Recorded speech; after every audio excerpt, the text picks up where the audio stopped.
Taarifa za kusikitisha za mwanafunzi wa chuo kikuu cha Tumaini jijini Dar es Salaam aliyejulikana kwa jina la Emmaus Kajura, mwanafunzi wa sheria mwaka wa 3, ambapo amekutwa amejinyonga eneo la washing room siku hii ya leo ya tarehe 22 mwezi wa 6 mwaka 2022 mapema Jumapili hii ya leo. Kifo cha mwanafunzi wa sheria mwaka wa 3 Emmaus Kajura, inasemekana kwamba marehemu aliamka asubuhi vizuri, tena akawa anaongea na majirani na wenzake pia, kisha akaaga anaenda kunywa chai, then alivyorudi akawa anaongea na simu kwa muda, kisha akawaambia wenzake anaenda bafuni kuoga. Alipofika bafuni ndio mambo yote hayo yakatokea, akakutwa amejinyonga na mtendio na sio kamba. Mwanafunzi huyo wa chuo kikuu cha Tumaini jijini Dar es Salaam, Emmaus Kajura, ambaye ni mwanafunzi wa sheria mwaka wa mwisho, yani mwaka wa 3,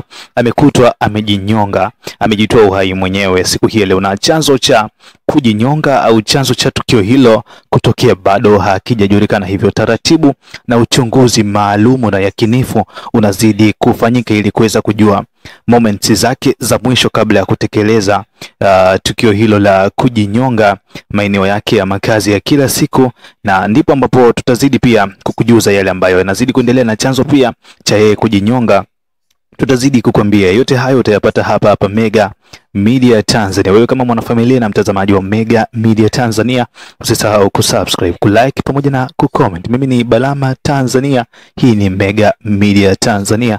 Usichoke kuungana nasi, lakini pia sisi kama timu nzima ya Mega Media Tanzania kwa kushirikiana na uongozi wa chuo kikuu cha Tumaini tunasema kwamba Bwana ametoa na Bwana ametoa, jina lake lihimidiwe. Apumzike kwa amani mwanafunzi huyo.